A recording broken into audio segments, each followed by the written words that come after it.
दोस्तों आज हम बात करने वाले हैं दुनिया की सबसे भ्रष्ट पार्टी के बारे में।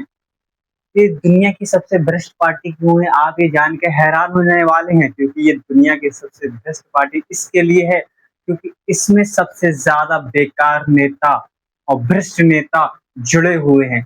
चाहे वो एमएलए हो, चाहे वो विधायक हो, चाहे वो एमपी हो, चाहे वो सांसद हो, ये सारे के सारे भ्रष्ट नेता हैं जो देश को अंदर ही अंदर खोखला कर रहे हैं। हमारे देश के बॉर्डर पे खड़े जवान जो देश की रक्षा कर रहे हैं, वो सोचते हैं कि हम इस देश की रक्षा कर रहे हैं, लेकिन हमारे देश के अंदर जो नेता हैं इस देश को हल्के हल्के खोखला करते चले जा रहे हैं। क्योंकि ना ही इंडिया का एजुकेशन सिस्टम इनसे ठीक किया जा रहा है, ना ही इंडिया का हेल्थ केयर सिस्टम को ठीक किया जा रहा है, और ना ही इंडिया के रोडों को सही बनाया जा रहा है। और इंडिया में बेरोजगारी तो भर भर के आ चुकी है, और इंडिया में पेपर लीक होना तो एक आम बात सी बन गई है। जो इंडिया के युवा जो इस देश का फ्यूचर है, उनके साथ ऐसा जुल्म और ऐसा बर्ताव किया जा रहा है जिसके बारे में आपको अंदाजा भी नहीं है। ये देश के लिए सबसे ज्यादा खतरनाक बात है, जो कि एक युवा ही है जो इस देश को आगे ले जा सकता है। और इस युवा के साथ ऐसा किया जा रहा है कि जो भी पेपर युवा देता है वो पेपर ही लीक करा देती है ये सरकार। इस सरकार ने अपना रिकॉर्ड बना लिया है कि कुछ भी चीज हासिल हो या ना हो, लेकिन हमें पेपर लीक कराना ही कराना है और युवाओं के साथ खिलवाड़ करना है। वह चाहे नीट का एग्जाम हो, चाहे वो एसएससी जीडी का एग्जाम हो, चाहे वो एसएससी का कोई सा भी एग्जाम हो, सब के सब पेपर लीक हो जाते हैं। और इस सरकार पे पेपर लीक तो समझ ही नहीं रहा है। ये दुनिया की सबसे भ्रष्ट पार्टी इसके लिए भी मानी जाती है जो कि इसमें सबसे ज्यादा भ्रष्ट नेता शामिल हैं। ऐसे ऐसे नेता शामिल हैं जिसका आप अंदाजा भी नहीं लगा सकते हैं। मध्य प्रदेश का एक विधायक जिसके ऊपर 4 मर्डर केस हैं, वो विधायक बना पड़ रहा है बीजेपी का, और उसके बेटे ने 25 तारीख को एक महिला को उड़ा दिया अपनी गाड़ी से। और उसके लिए उसे सिर्फ 3 महीने की जेल हुई थी, और 3 महीने के बाद उसे बाहर निकाल दिया गया। ये हकीकत है बीजेपी के नेताओं की। और बीजेपी के जितने भी नेता है ना, वो सिर्फ भ्रष्टाचार से जुड़े हुए हैं, और उनपे रेपिस्ट और क्रिमिनल गंभीर केस दर्ज हैं। उसके बाद भी वो इसी पार्टी में ज्वाइन है और अपनी जिंदगी को एंजॉय से जी रहे हैं। वही जिस नेता को जिस इंसान ने वोट दिया है, उसकी वैल्यू एक कचरा के समान कर रखी है। ना ही जिस बंदे ने एक नेता को वोट दिया है उसकी ही हालत इतनी बेकार है, ना ही उसे एक एजुकेशन सिस्टम सही मिल रहा है, ना ही उसे सही शिक्षा मिल रही है, ना ही उसे हेल्थ केयर सिस्टम सही से मिल रहा है। अगर उसका परिवार में कोई व्यक्ति बीमार हो जाता है ना, अगर वो इलाज करवाने के लिए जाता है सरकारी हॉस्पिटल में, तो उसे एक अच्छा इलाज तक नहीं मिल रहा है, और उसकी औकात तक नहीं है इतनी कि वो एक प्राइवेट हॉस्पिटल में अपनी जांच करा ले सके और या इलाज करा ले जाके, क्योंकि उसकी हालत इन लोगों ने इतनी बेकार कर दी। बीजेपी का एक ही टारगेट है कि दूसरे धर्मों को कुचलो और हिंदू धर्म को आगे बढ़ाओ। और इसी के लिए आज इस देश में कोई भी माइनॉरिटी आज सुरक्षित नहीं है, चाहे मुसलमान हो, चाहे वो ईसाई हो, चाहे वो बौद्धिस्ट हो, सबके सब खतरे में दिखाई दे रहे हैं। और जितने भी हिंदू भाई हैं, जितने भी हिंदू लोग हैं ना, वो उन लोगों ने ठेका ही ये लगा रखा है कि दूसरे जातियों को तरसाना और दूसरे लोगों को अपनी मारपीट के भांति उन्हें समझाना।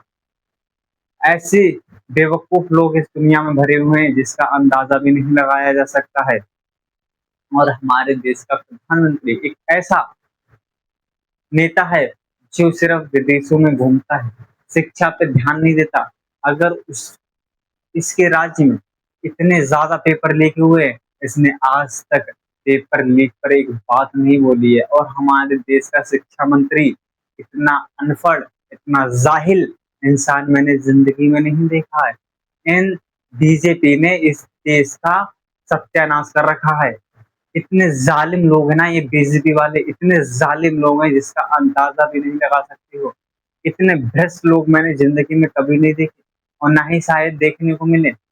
कि जिस दिन पार्टी अपनी सत्ता से जाएगी, उस दिन इस पार्टी में इतने भ्रष्ट नेता निकलेंगे, आपको इसका अंदाजा भी नहीं लगा सकते।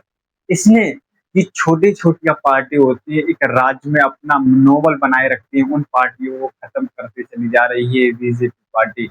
और विपक्ष तो इतना नालायक और इतना बेवकूफ़ है, जिसका अंदाजा भी नहीं लगा सकते आप। दुनिया का सबसे बेकार विपक्ष सिर्फ इंडिया में ही देखने को मिलेगा और कहीं नहीं देखने को मिलेगा।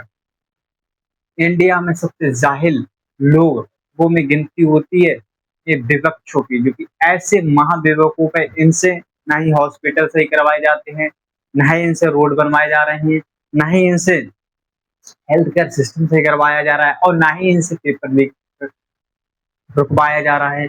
ये अपने ही मुद्दे में जीवित रहते हैं। इनमें विपक्ष को क्या है?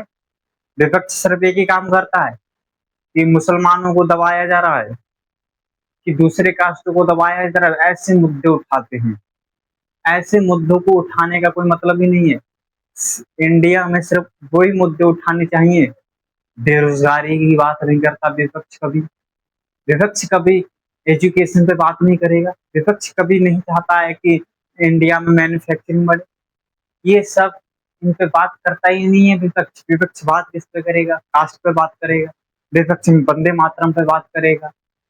जब भी कोई बीजेपी अपना नियम या फिर कोई इस तरीके की योजना निकालता है, उस पे क्या करेगा विपक्ष? आपत्ति लगाएगा, उसे निकलने नहीं देगा। और ऐसे-ऐसे बेवकूफ लोग भरे हैं विपक्ष में, जिसका अंदाजा नहीं है। और ऐसे-ऐसे महाबेवकूफ है, सिर्फ धर्म की बात करते हैं, धर्म से आगे बढ़ते ही नहीं है।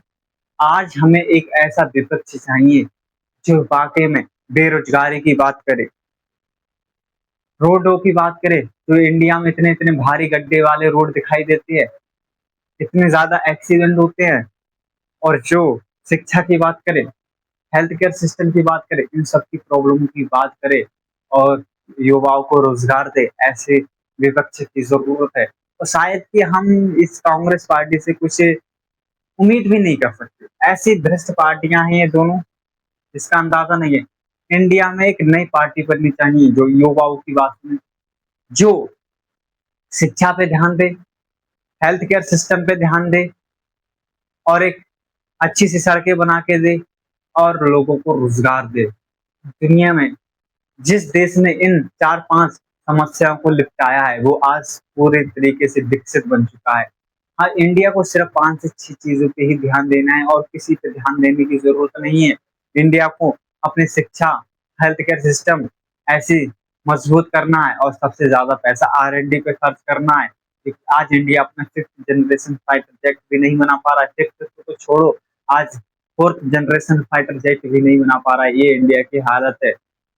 इंडिया में इतने विद्यमान लोग रहे गए ही हैं जिसका अंदाजा भी नहीं है, लेकिन आज इंडिया एक फाइटर जेट नहीं बना पा रहा है। ये इंडिया की ऐसे लोगों की हालत कर रखी है। आज इंडिया में R&D पे थोड़ा-सा ही पैसा खत्म किया जाता है। वहीं अमेरिका, चाइना, इज़राइल जैसे देश R&D पे जीडीपी का लगभग 15 से 16% खर्च करते हैं। वहीं इंडिया क्या करता है, अपने जीडीपी का 1% भी R&D पे खर्च नहीं करता है। और फ्री चीज़ें बाँटने में 2000 बाँट दो, 10,000 बाँट दो। इस बीजेपी ने इतनी फ्री चीज़ें बाँटी हैं, जिसका अंदाज़ा भी नहीं है। ₹2000 बाँट दो, ₹10,000 बाँट दो। ऐसे बेवकूफ़ लोगों को मैंने ज़िंदगी में नहीं देखा। इस बीजेपी इस देश को बेच खाएगी, खोखला कर देगी, ये मान के चलिए। अगर वक़्त से पहले सुधरना है तो एक नई पार्टी बननी चाहिए, जो बेरोज़गारी की बात करे, हेल्थ केयर सिस्टम की बात करे, नए स्कूल बनवाए, नए हॉस्पिटल बनवाए और रोज़गार दे। आपके शहर में इंडस्ट्रियल पार्क लगवाए, जिससे लोगों को रोज़गार मिल सके। ऐसे काम करने के लिए एक नई पार्टी की ज़रूरत है, जो शायद कि देश का भविष्य संभाल सके, वरना देश बर्बाद हो रहा है और आप खुद अपनी आँखों के सामने इस देश को बर्बाद होते हुए देखेंगे। अगर आपको वीडियो अच्छी लगी है तो लाइक और सब्सक्राइब कर लें। Thank you so much.